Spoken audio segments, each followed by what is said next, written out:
Thank you very much. I was a long time at Thoughtworks. I'm now kind of writing some things on my own, but I worked in the field of encrypted machine learning. So you might have heard about AI, right? Who here has been excited about AI? Maybe a few people. I worked in the field of encrypted deep learning, and we'll talk a little bit about that and other forms of crypto today.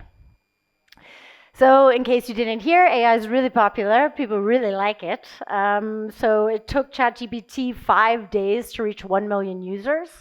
They estimate that now it's about 500 million active users. To compare that to adoption of other technologies, it took the internet about 6 years to reach 500 million users. This was once it was commercially available. Obviously, we couldn't use GPT without the internet, so this might be not a causality problem. But people are really excited to use AI, and I've been in deep learning for about 10 years now. I've been in machine learning before we did deep learning, and I've been in privacy in deep learning for some time. And that brings its own problems. So AI is really exciting, it's really popular, it's very interesting, but it can also be creepy. So who here has had somebody talk to them about this problem? Anybody? Is anybody like actually themselves also creeped out? Do you turn your phone off? Do you put it in another room or anything like this? Yes? No? No? Okay. Usually, unless you are of interest to a nation state level actor, your phone is not actively listening to you. But one reason why it's so good at advertising and why the recommendation systems and the advertising systems that we build today is so good is because of the advancement of not only machine learning, but also the advancement of the data systems that we collect.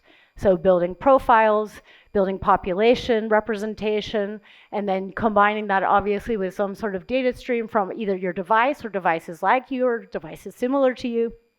And then it does seem indeed via zeitgeist, via a bit of trends, and via whatever it is that happens within your social circles that we are indeed listening to you. But usually that's not happening, although there are some companies that do what we call background listening for advertisement understanding. There are some companies that do that. And so this can be kind of a creepy way that machine learning can happen to you, really to you without your consent to some degree. And this is a big debate, obviously, now in machine learning circles, in data circles, and also in software and technology circles about, is this really what we wanted to do? When we build AI systems, are we really trying to create a privacy problem? Or are there ways that we can leverage AI in an interesting way? And this is often where I focus my work and what I talk about. And that's what we'll talk about today. So today we're going to explore the concept of what if we could do machine learning on encrypted data, or AI, whatever we want to call it. What if we could do deep learning, AI, on encrypted data without ever decrypting it, or without decrypting it for the inference operation? How many people here think that's possible? How many people here think I'm crazy and it's not possible? All right, cool, awesome. Well, we'll start today with Huggingface and Zama's space. So this is a Huggingface space. We're going to use it in a second together. What it does is it takes unencrypted tensors, so text, it then encrypts it, puts it into some sort of embeddings, right? You know this already. And those embeddings in this case are encrypted embeddings. Then we actually run inference on it. So I believe it's an XG boost. So if you know anything about machine learning, it's an XG boost model. And then we determine what's the sentiment. Is it positive sentiment, neutral, or negative sentiment? So let's get it going. Let's see what we have here. So here's the space. You can find it on Huggingface. Huggingface is like a machine learning community. They also release their own models and so forth. And first we're going to generate the keys. Of course, you might be asking, okay, this is server and client in one. Yes, that's true. But for the purposes of this, we're going to trust that Huggingface is truly running this. So what should we say? GOTO conference is awesome, right? Is okay. Let's say okay. We want to trick the model. Come on now. Then we're going to encode it, right? So you might have heard about autoencoders, variational encoders, other types of encoders. This is just the way that we take the text and we turn it into numbers. Usually when we do machine learning, we're operating with floats, and floats are the enemy of cryptography. So what we first want to do is we want to quantize it. You've probably maybe even heard of quantized models. Who here maybe quantize? That's how we're making models smaller. It's a very interesting way that we can operate with numbers and create a representation in a much smaller numeric space. And then we encrypted this quantized transformer representation, otherwise known as a sentence embedding in this case. And now we can actually run the execution. And what this is doing is taking the encrypted, now embedding, this probably sentence embedding of some sort, and it's created now an encrypted prediction. This is truncated, it's much longer than this. And we can actually decrypt now on our side, and we see, yeah, it did pretty good. Okay, at least I would say, okay, it's pretty neutral. With a little bit more negative than positive. I guess that's the influence of the lovely British language. I think in British, if you say it's okay, it's probably bad. But I'm not the expert in that. So yeah, it does work. And we'll learn a little bit more about Zama. So Zama uses homomorphic encryption. And there's many really interesting things about homomorphic encryption. Zama tends to do what we call FHE, or full homomorphic encryption. This means that it supports all different types of numerical operations, and it supports what we call circuits of arbitrary length. What does that mean? That's a fancy way of saying when we get too far in a computation, we can do some cleanup magic and we can continue. Because if you've ever studied cryptography, you might think about garbled circuits, or you might have heard of this. Garbled circuits tended to have a circuit length, so they're much faster, but they have a certain number of operations that we can run on them. But a principle of homomorphism is commutativity. And what is this principle? Let's learn about it, because it can help us understand why this works and how this works. Yeah, you probably know how to encrypt things. I'm certain that some of you have encrypted something at some point in your life. You take a number, you turn it into ciphertext by encrypting it. You can decrypt it by turning it back into a number or a word or whatever it is that you have. That's like maybe not very exciting. We've been doing this for a while. Catherine, please move on to the exciting bits. Okay, let's move to the exciting bits. What if you could take a function in plain text? So up here with our X, that's our plain text space that's not encrypted. Below, we'll be working in encrypted space. And we take a function in plain text, we do something to X, and we get Y. Now, whatever that function is, what if we could mirror that? This is the commutativity principles. What if we could mirror that in encrypted space? And we could run, doesn't have to be the same function, but we want to have the same mathematical principles happen. And then we want to be able to take our C2, our output, and actually decrypt it into Y. So we could also take Y and encrypt it into C2. So this is the commutative property of homomorphic systems. And there are several homomorphic crypto systems, not just one. But what we're going to do is we're going to go over a very simple, to some degree, homomorphic system. So the Pallier crypto system. So Pascal Pallier, he actually works at Zama. So Zama, who I was showing earlier, he works there.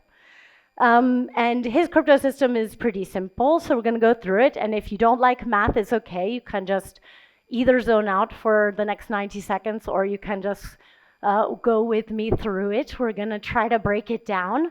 I've heard there's some cryptographers in the room, so I'm not a cryptographer. I'm just a machine learning person. Please correct me if I'm wrong.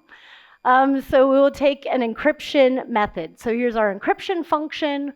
It's a function. That's why it has a nice little thing. See, we can read code, then we can read math. It's the same thing, really. And then we take a message, and here's our message, our plain text. And everything on the other side of the equation is just the way that we encrypt it. So what we first need is we need to choose a finite group base. What is that? Group theory. Anybody study group theory? Math, base? Yeah. Also other persons. Okay. So group base, we can think of this like the magic of primes, right? Primes are these magical things, they're magical numbers with special properties. And in cryptography, we use this magic of numbers a lot in order to, do fun other math things.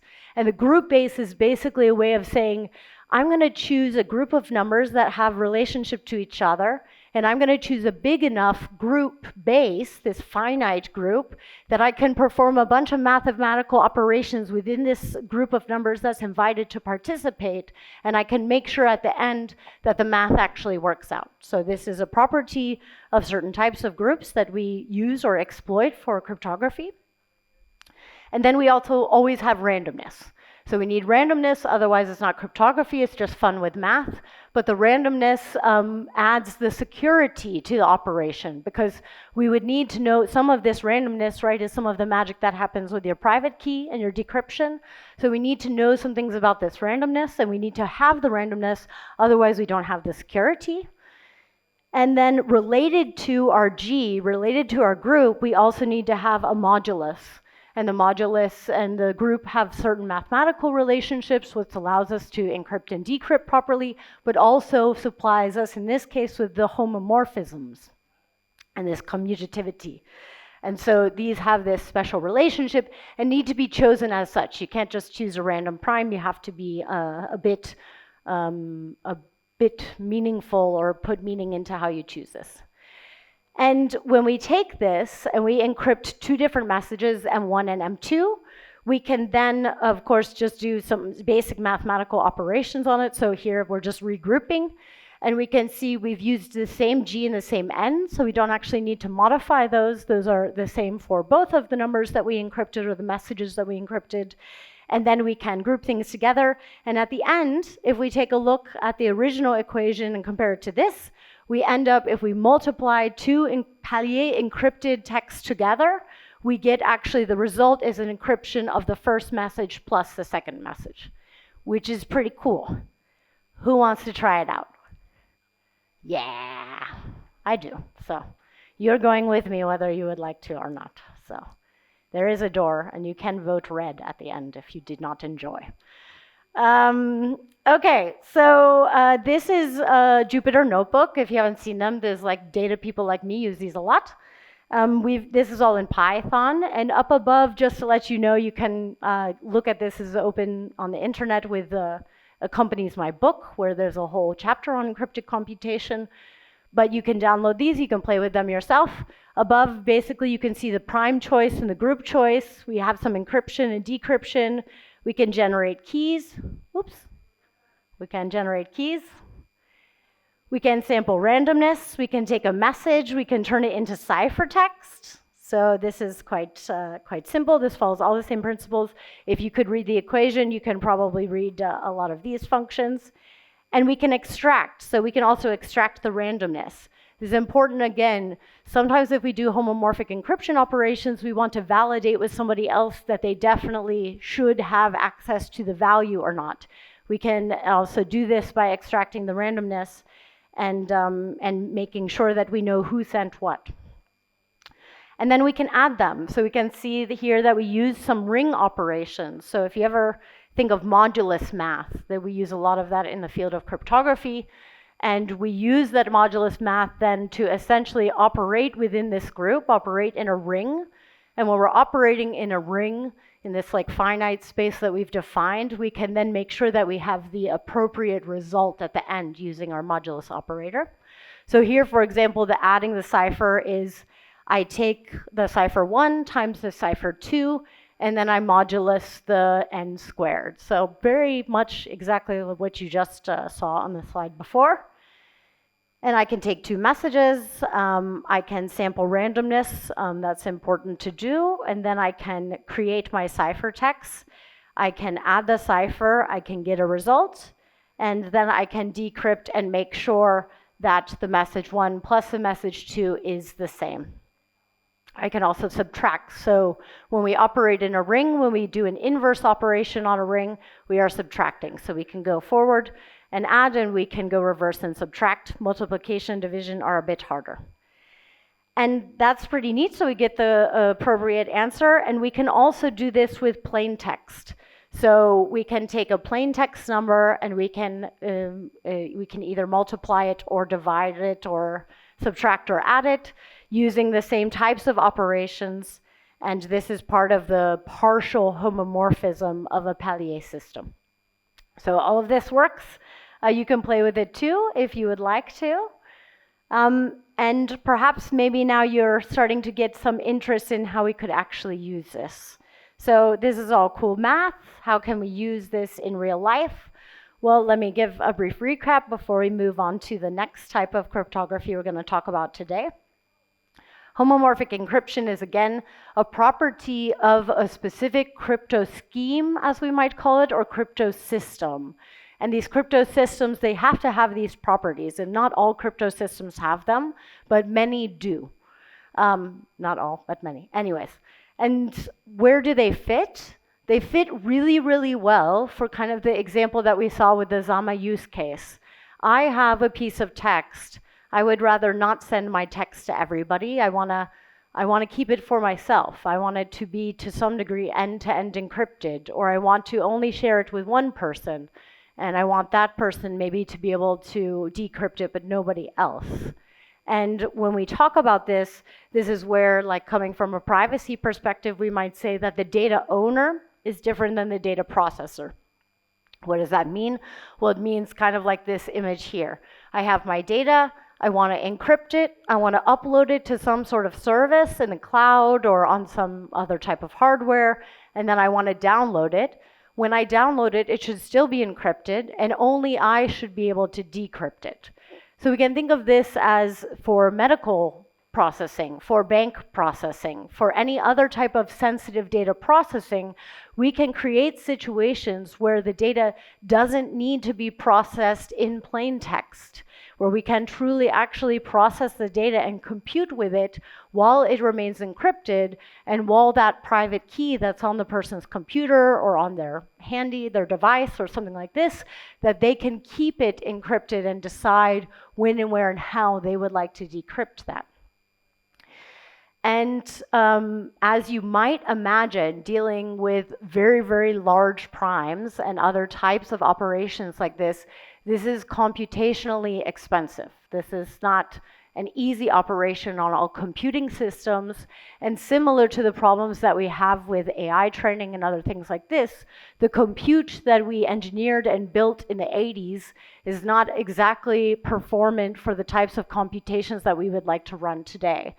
And I saw that Intel is here. So Intel works directly with Zama, for example, on building specialized hardware systems for acceleration of some of the operations, the expensive operations that are needed for making sure these computations remain accurate. So there are many of these use cases in real life where you have an FPGA, so a programmable piece of hardware that you program for the specific type of pipeline that you need. So you specifically program the type of pipeline you need, then you can accelerate these quite quickly. And then if you have an FPGA, you can reprogram it for the next operation. Intel has done this to great success at scale. And if you're willing to make trade-offs between accuracy of the outcome of the math at the end and speed-ups, you can do that as well. So there are some protocols. One of the famous one is called CKKS. And CKKS has a bit more noise buildup, so this randomness, this noise buildup, than the other algorithms. And it makes a trade-off for some of the complicated and compute-intensive steps. It allows some noise to remain, some of this randomness to remain. When we talk about machine learning systems, we actually want this. So in general, with machine learning systems, particularly when we're dealing with training large-scale models, we do actually want some noise insertion because this helps us with regularization of the data overall and decreases the chance that our model actually overfits or performs memorization as one of the optimization techniques. So for a machine learning use case, CKKS, or this insertion of some arbitrary amount of noise up to a certain point, becomes actually a positive benefit for the system and is something that we invite as part of it. And Microsoft has done machine learning with FHE at scale using CKKS as part of their implementation. So homomorphic encryption isn't the only game in town. So I actually have never really worked in homomorphic encryption. I just work alongside people who work in homomorphic encryption. The other type of encrypted computation is called multi-party computation. And multi-party computation is what I say, like encrypting data with friends. Because with multi-party, you always need multiple parties to play. And so you have to want to compute something as a group. It's a social event. And you have to want to compute with them, but not trust them enough that you would compute with them in plain text. How does this work? Well, we're going to go through a very simple example. You're going to take, this is you now, so you're encrypting with friends, whether you want to or not. You're going to take your original number or your original phrase or whatever it is that you have, and you're going to perform what we call secret sharing. This is a special type of encryption mechanism in MPC, where you take your original number and you create some number of shares. Now, this could be with 100 of your closest friends. This could be with only 2 here as an example. And the cool thing about these shares is they have, again, these same type of homomorphisms and these same type of properties that we did with homomorphic encryption. And the other neat thing is if you get somebody's share and you don't have any outside information, you cannot actually reverse engineer from this share anything about what their number is. And so you can just send your shares to your friends or to other people you're computing with, and they will not learn anything new about your number. Now they're going to take their secret numbers, they're going to also encrypt them and create shares, and then at some point in time, all of those shares will be switched with one another. When we do this, what you can do then, the next step is once everybody has the initial shares, you can compute what we call intermediary values. These intermediary values, we actually also add randomness to them and we continue computing.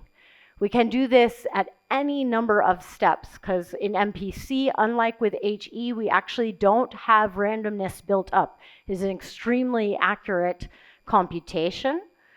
And so when we trade these intermediary values, we eventually get a solution share that everybody has a share of the solution. They also have all of their randomness operations end on end. So we can use those to calculate at the end, put all of the solutions together. One or more persons can decrypt this, so you can actually build the protocol the way that you want the trust operation to operate in the real world. And at some point in time, somebody can decrypt or everybody can decrypt together and get the answer.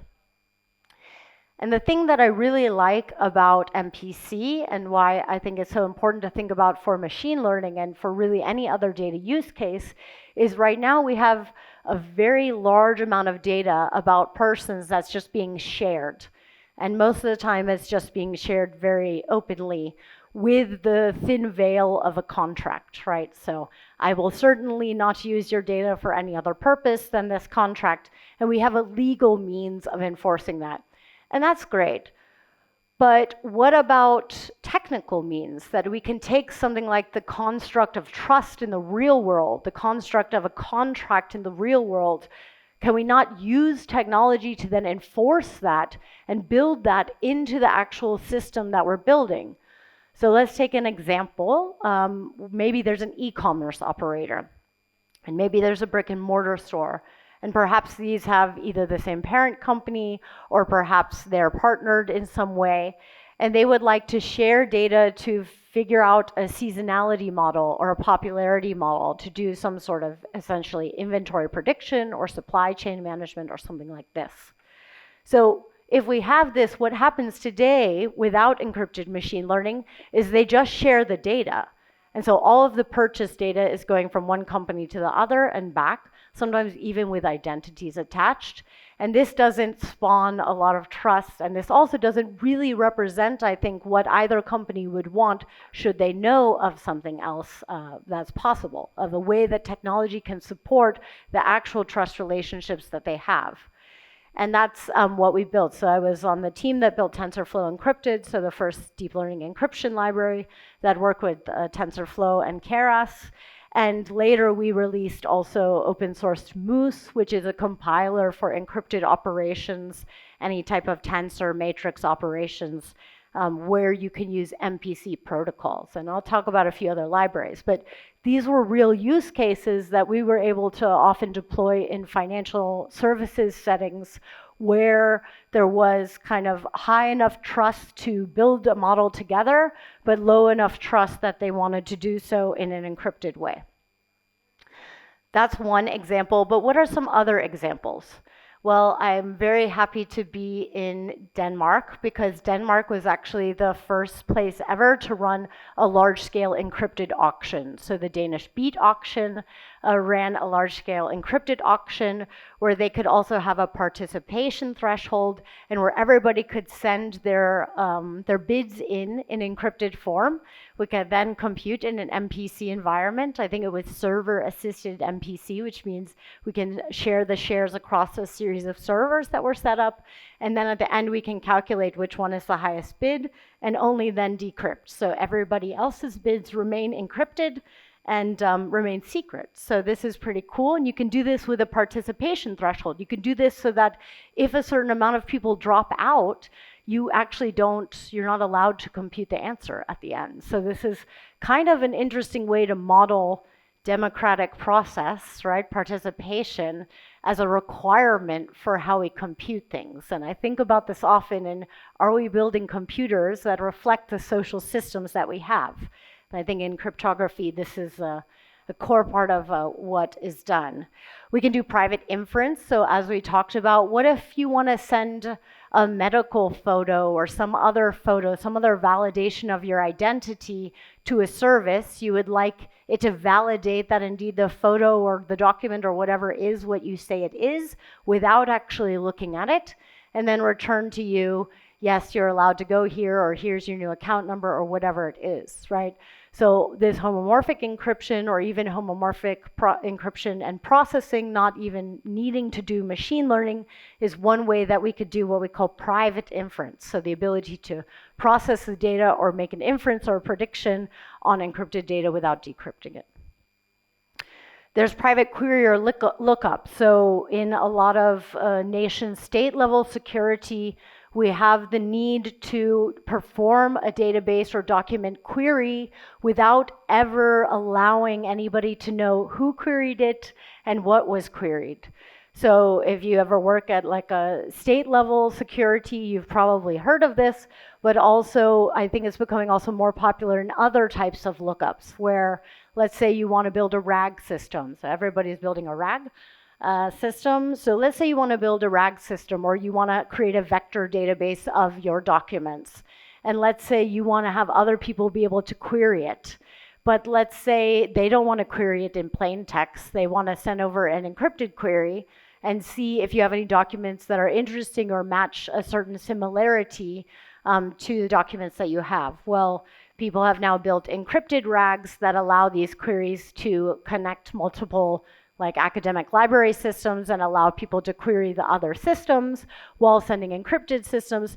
Now, of course, to actually retrieve the document, often what we do is we decrypt the top document and then send it over. So there is some leak of privacy, right? But one could think of also other more clever ways to end-to-end encrypt the documents. But this is all called private information retrieval or PIR, and it's usually homomorphic encryption based. So this is another use case that is active in the world. And finally, whether you know it or not, I am certain that your data has gone through this last part because probably at some point in time your data was processed by Google AdWords and or Visa and MasterCard. And that means that there was a private set intersection. What is a private set intersection? It's a way of comparing two unique identifiers on different systems. They are the same. We encrypt them, we compare them. We can only find the join. Then afterwards, we can take other types of information that we have stored next to those identifiers, and we can perform multi-party computation to create a result at the end. So you can say, did this person look at an ad? Did they click this? Did they eventually make a purchase in a store? And we can actually calculate all of that to get ROI on ads.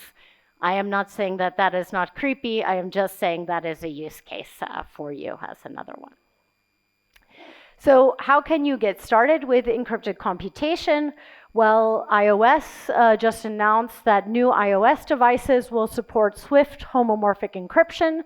So if you're a Swift developer, or if you're interested in learning Swift and you never had, then you can use homomorphic encryption directly on Apple devices now. That might be interesting for you. Zama AI, again, has the concrete library. The concrete library operates with type of NumPy, matrices, or other types of tensor-based operations. And you could do this with fully homomorphic encryption. Now, again, if you don't have accelerated hardware, some of this will be slow. So you might want to look into how to do FPGA programming or working with FPGA programmers if you get really interested in deploying this at any type of scale. That's me, and this is my book called Practical Data Privacy. So if you want to learn more about advanced privacy technologies like encrypted computation, you're curious maybe about things like anonymization and differential privacy, these are all kind of the mathematic bases of a lot of what we call privacy technology or advanced privacy technology today. I have my notebooks there, including the one that we went through a part of today. And Carbon Stack is a really cool project from Bosch Research. So Bosch Research, this is actually running, from what I understand, in several cars today. So maybe it's in your car, I don't know. But they also have multi-party computation platform that they built where you can actually deploy MPC and get started with some of the more advanced MPC protocols without needing to know cryptography. And I think that's the important part here that I really want to highlight. I'm a machine learning person. I love math. But I'm also interested in building technology that people trust. I'm an avid user of Signal. I think Signal's great. Maybe you all use Signal too, or you all use other technology that you feel like you can trust, that you've chosen because the paradigm and the way that the technology is built reflects the way that you understand how you want the technology to run, and reflects perhaps the privacy and the security standards that you want to have with your data. And as a field, I think as technologists and looking back, we have built lots of systems where we try to build the trust, where we build the transparency and control in a way that we think users want. So moving to HTTPS, moving to TLS, SSL, fixing Heartbleed, all of these things, this was a concentrated effort of many, many people collaborating together saying, you know what, we want to have an internet that's safe for people to use. We want to have an internet that behaves the way people expect it to behave. And we want to have an internet that has some sort of privacy and trust built in. And the movements that came together, not only of communicating to users in messages that people could understand, but making software that was quite usable, where nobody needed to learn how to deploy TLS from scratch. This is kind of the power of groups of technologists like the folks in this room. And one reason why I come to these conferences is to talk and think about, are there even better ways than what we're doing now that we can take things like encrypted computation and we can build systems that better reflect the types of models of trust that we want to have in the world. And we don't have to be cryptographers, but we can work with libraries built by cryptographers to, again, build these systems where we are speaking transparently with the user, where they know that their data can be trusted, and where they actually understand the paradigm of how their data is being used and how it can be used. So I want to thank you very, very much for your time today. I have my book, again, it's mainly for data people, but if you know any data people or if you're yourself interested in machine learning, you can check out my book. It's also in German. It will soon be in Polish. And I have a newsletter where I talk about these topics as well at probablyprivate.com. Thank you so much.